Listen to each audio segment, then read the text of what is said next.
little bit of lift there. So it's very quickly to the left hand of Lance Cairns. Down she went.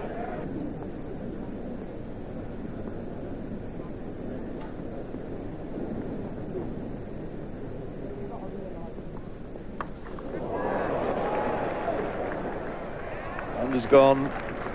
So early departure there of Mike Gattin. The short one looking for that favourite hook shot, his top edge, and very safely caught this time by John Wright. 288 now for 6, with Gattin gone for 81. Oh, that's out. No doubt, no question there. Over goes the off stump. HADLEE strikes again, his second wicket of the morning. England now 290 for 7. Lovely change of pace by HADLEE, and the ball of much fuller length in through the gate.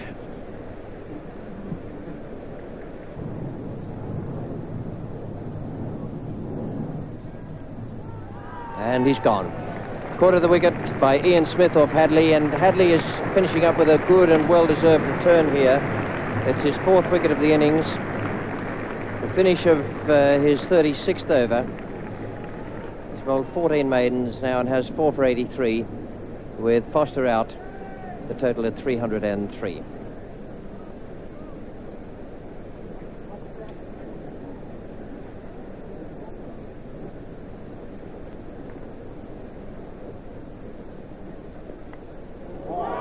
What a marvellous catch. Ian Smith's had a good match here. He came in to replace Warren Lees in the game at Headingley. Did well there, retained his place here, and that was a superb effort. 318 for 9 now. HADLEE 5 wickets in a test match for the 15th time in a great career. Confirmation that Ian Smith really is top class at his job, because that is an absolute blinder.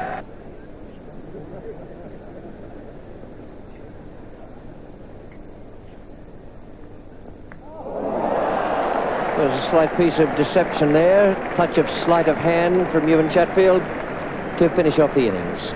He finishes with 2 wickets. Richard HADLEE with 5 to equal his best performance here over the years. That's a tremendous performance from the New Zealanders. They allowed only 47 runs to be made out there this morning, picked up 5 wickets and a fine effort. But those tail enders, Taylor, Foster and Cook, all did an excellent job, and that 326 total won't be easy to pass for New Zealand. Their bowlers did extremely well. HADLEE, again with 5 wickets in an innings, 5 for 93. Chatfield finished with 2, and Crowe, who didn't bowl this morning, also had 2.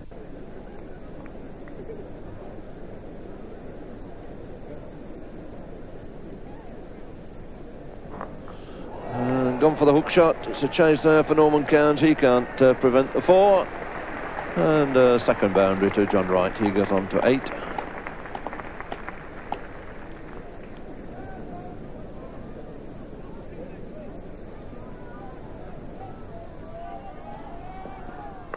And it's Cook who is going to do the chasing with Gower.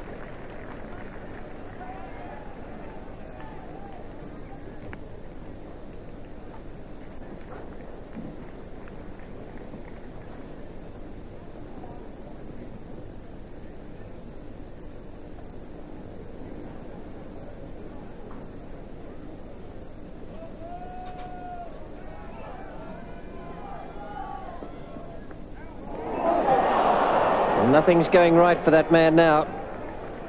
One of the greatest pairs of hands in cricket, and really is having a tough trot. Yes, wonderful catcher, Ian Botham. But this one, which was never going to reach Chris Tavray, Botham decided that it was his, cut across from that advanced position.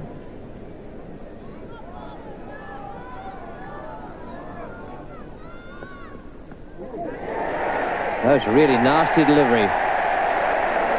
That was ridge time, if ever I've seen one.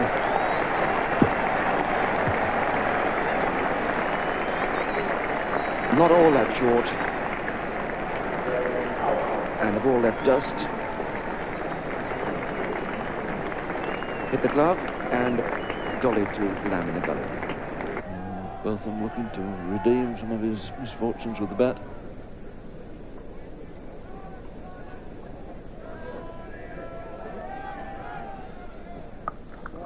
short. Lovely hook shot by Howarth, brings him 4 more.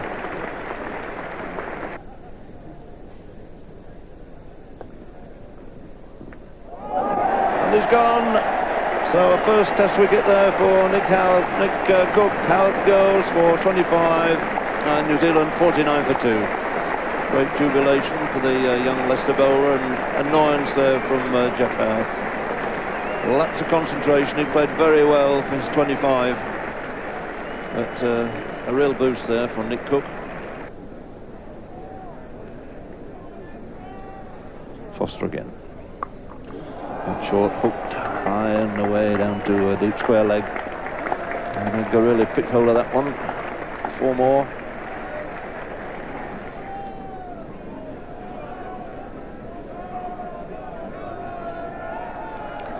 Another over from Norman Cowans. Short again, cracked off the back foot by Martin Crowe, and that brings him another 4.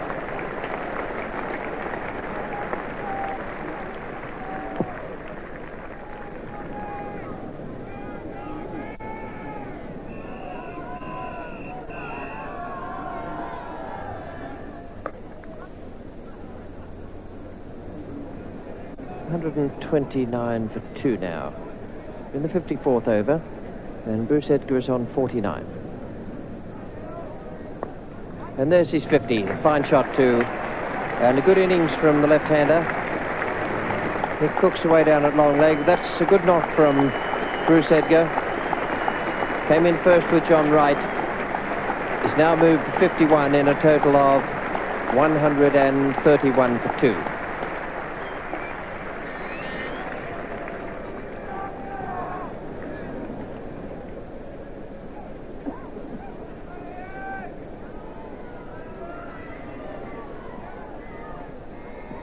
Oh, well bowled. Well, both of them seem to think that for him is redemption. It may well be. But it's quite a display for a man who's just taken his first wicket. And it's seen the removal of Martin Crowe. Very fine innings that from the young man from New Zealand. Bowled by both of them. And he made 46, his best score in Test cricket.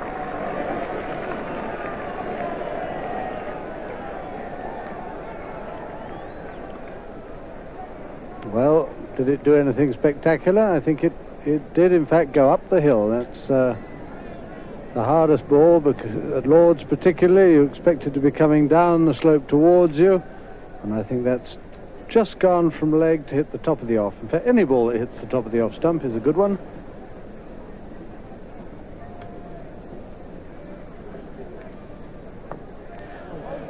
And it's out. Beautifully caught there by Bob Willis. His height coming in very handy there. Grabbed it above his head. It's the end of Bruce Edgar, who's held England at bay since the start of this innings. Second wicket for Nick Cook, and Edgar goes for 70. 159 for 4. And a sudden change back to spin, paying dividends here. And Edgar, who'd really been so well organised and so patient, suddenly dances down the pitch, and he got to the pitch, and he's realised what he's done almost as soon as he's hit it. Straight to Bob Willis at mid-on. Both of them again to Gray. And that'll be 4 more. There's nobody down there.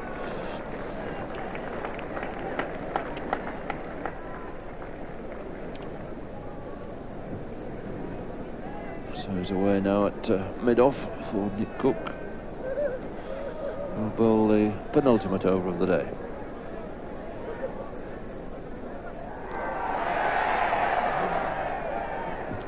Well, every time the ball hits a pad, they all go up for a catch. So I suppose after a few months of this, you get used to it.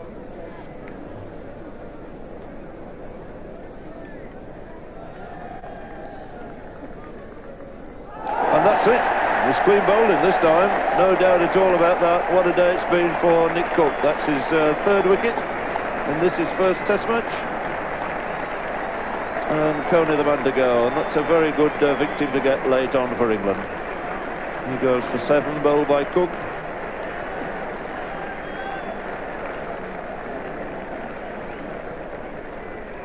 And Nick Cook now has taken 3 for 28.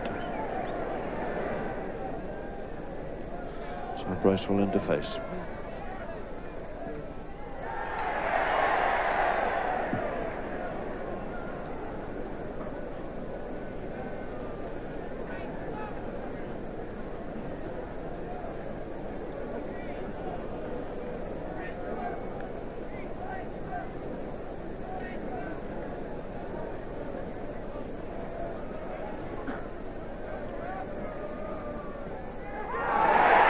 Tossed joyously out this time, and the umpire's finger's gone out, and poor Bracewell has gone. It's another wicket for Nick Cook. What a sensational finish to this day's play. 176 for 6. Bracewell in as night watchman has gone without scoring.